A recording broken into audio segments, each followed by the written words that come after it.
Hello नमस्कार दोस्तों। आज की इस वीडियो में हम आपको यूपी बोर्ड 8th क्लास महान व्यक्तित्व का चैप्टर नंबर 5 समुद्रगुप्त पढ़ाएंगे और आप भी हमारे साथ पढ़ें। दोस्तों, अगर इस चैप्टर के आपको क्वेश्चन आंसर चाहिए तो वीडियो में कमेंट कर देना, तो आपको वो भी प्रोवाइड कराऊंगा, उसके क्वेश्चन आंसर भी। तो अपना चैप्टर पढ़ते हैं। किसी भी देश की उन्नति और समृद्धि के लिए राजनीतिक स्थिरता तथा आंतरिक सुरक्षा अत्यंत आवश्यक है। इसके स्वभाव में साहित्य, संस्कृति, उद्योग तथा ललित कलाओं का ह्रास होने लगता है। मौर्य साम्राज्य के बाद भारत के भिन्न भिन्न भागों में एक बड़े लंबे समय तक अनेक छोटे छोटे राजाओं का आधिपत्य था।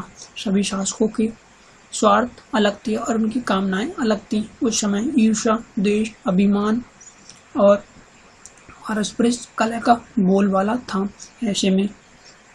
ऐसे ही समय में चंद्रगुप्त प्रथम का पुत्र समुद्रगुप्त मगध का सम्राट बना। समुद्रगुप्त की माता का नाम कुमार देवी था। यह अत्यंत उदार और करुण स्वभाव की महिला थी।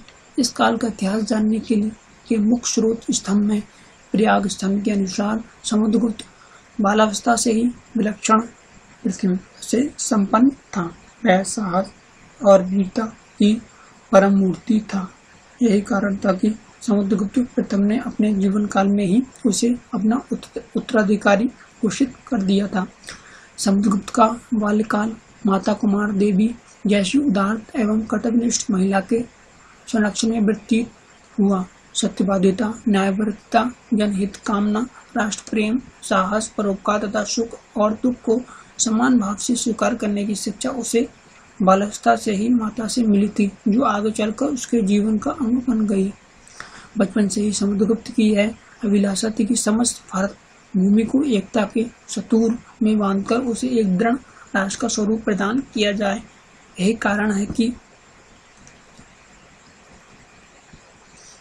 है कि समुद्रगुप्त ने भारत की शक्ति को खंडित करने वाली देशी व विदेशी ताकतों को नष्ट करने का संकल्प लिया। भारत की राष्ट्रीय एकता की स्थापना हेतु समुद्रगुप्त ने विजय यात्रा प्रारंभ की।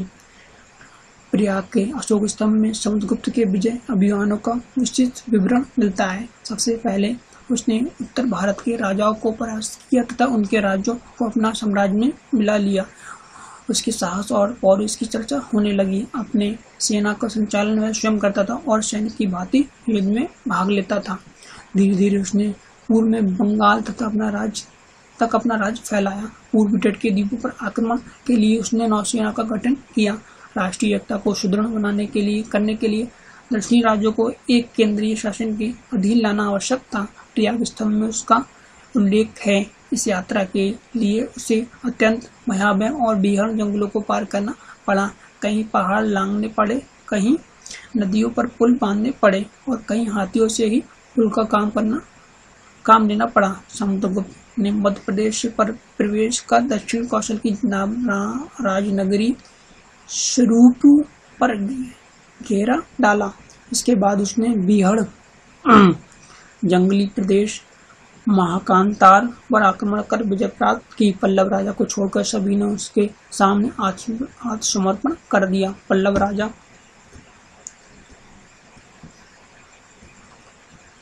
विष्णुगुप्त की हाथियों की सेना अत्यंत शक्तिशाली थी, लेकिन समुद्रगुप्त के आक्रमण की आंधी को वह भी नहीं रोक सकी और अंत में उसे भी आत्मसमर्पण करना पड़ा।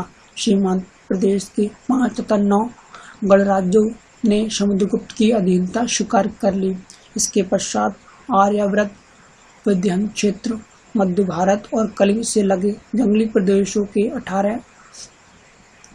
8वीं शासकों को भी समुद्रगुप्त ने परास्त किया। कहते हैं कि समुद्रगुप्त ने इन अभियानों में 3 वर्ष में 3000 मील की यात्रा की। समुद्रगुप्त अत्यंत दूरदर्शी था। वह जानता था कि एक केंद्र से दूसरे दक्षिण भारत के राज्यों की व्यवस्था करना कठिन होगा। इसलिए दक्षिण भारत के शासकों को परास्त करने के पश्चात उसने अपने साम्राज्य में नहीं मिलाया और उनका राज्य अनुग्रह पूर्वक उन्हीं को वापस कर दिया। इस प्रकार लगभग संपूर्ण भारत में समुद्रगुप्त का अधिकार हो गया। लगभग समस्त भारत पर विजय पताका फहराने के पश्चात समुद्रगुप्त ने अश्वमेध यज्ञ किया। उस समय हिंदू राजाओं में यह प्रथा थी कि जब कोई सम्राट दिग्विजय करता था तो वह यह यज्ञ किया करता था। इस यज्ञ में एक घोड़ा छोड़ा जाता था और सेना के उसके पीछे चलती थी। यदि कोई घोड़ा पकड़ लेता तो उसे युद्ध करता था, अन्यथा जब घोड़ा विभिन्न राज्यों की सीमाओं से होकर वापस आता था तब यह यज्ञ पूर्ण माना जाता था।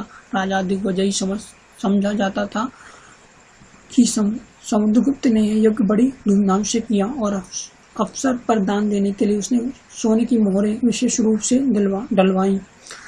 इन पर अश्वमेध के घोड़ों की आकृति तथा अश्वमेध पराक्रम शब्द अंकित था। इस यज्ञ के अवसर पर समुद्रगुप्त को महाराजा धीराज घोषित किया गया। इस यज्ञ का मुख्य लक्षण समस्त भारत पर एक छत्र राज्य की स्थापना थी। समुद्रगुप्त की शासन व्यवस्था इतनी सुदृढ़ थी कि उसके लगभग 50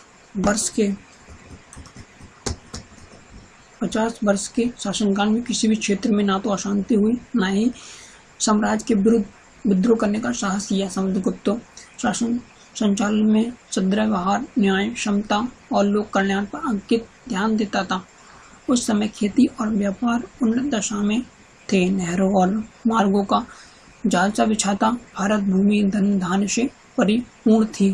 गुप्त वंश के सभी राज्य हिंदू धर्म के अनुयायी थे। वे सब परम वैष्णव थे। समुद्रगुप्त अन्य धर्मों के विकास तथा उत्थान के लिए समान अवसर तथा सहायता प्रदान करता था। समुद्रगुप्त ने लंका के राजा को गया में महाबोधि संग्राम नामक विहार बनवाने की आज्ञा दी थी। इस प्रकार उसके शासनकाल में पूर्ण धार्मिक स्वतंत्रता थी। समुद्रगुप्त की उदारता की प्रशंसा बौद्ध भिक्षु वसुबंधु ने भी की है। समुद्रगुप्त ने केवल शास्त्रों में ही कुशल था, वरन शास्त्रों में भी उसका लगाव था। साहित्य और संगीत में उसकी बड़ी रुचि थी। वह स्वयं एक अच्छा लेखक और कवि था। वह साहित्यकारों और कवियों का आश्रयदाता था। उसका मंत्री हरिश्चंद्र भी कुछ कोटि का कवि था। कहते हैं बौद्ध विद्वान वसुबंधु को समुद्रगुप्त का आशय प्राप्त है। समुद्रगुप्त वीणा बजाने का बड़ा निपुण था। प्रयाग के स्तंभ तथा सिक्कों पर अंकित वीणा से उसकी पुष्टि होती है। यह समुद्रगुप्त की विलक्षण पृथ्वी ही थी कि वह व्याघ्र पराक्रम की उपाधि से शोभित था। समुद्रगुप्त ने लगभग 50 वर्ष तक सुख और शांति से शासन चलाया। प्रयाग स्तंभ से स्पष्ट है कि वह एक अखिल भारतीय साम्राज्य की कल्पना से प्रेरित था।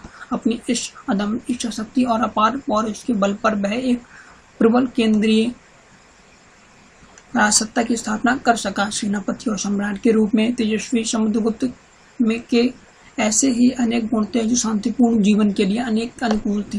प्राप्त सिक्कों और अभिलेखों से हमारे समक्ष एक ऐसे जिद्र शक्तिशाली सम्राट की मूर्ति खड़ी होती है जिसने देश को धन्य धान्य से परिपूर्ण किया। तत्कालीन बौद्धिक एवं संस्कृति संपन्नता ने उस नवयुग का सूत्रपात किया जिसमें 5 सदियों से छिन्न भिन्न और राजनीतिक राष्ट्रीय एकता पुनः स्थापित हुई। इसे भारत का स्वर्ण युग भी कहा जाता है। दोस्तों, मैंने इस पूरा आपको चैप्टर पढ़ा दिया है समुद्रगुप्त। दोस्तों, अगर इस वीडियो की आपको क्वेश्चन आंसर भी चाहिए तो आप कमेंट में बताना जरूर और वीडियो को लाइक करना एंड चैनल को सब्सक्राइब करना। आपसे आपकी थोड़ी सी भी इस वीडियो से हेल्प होती है। तो जय हिंद, वंदे मातरम।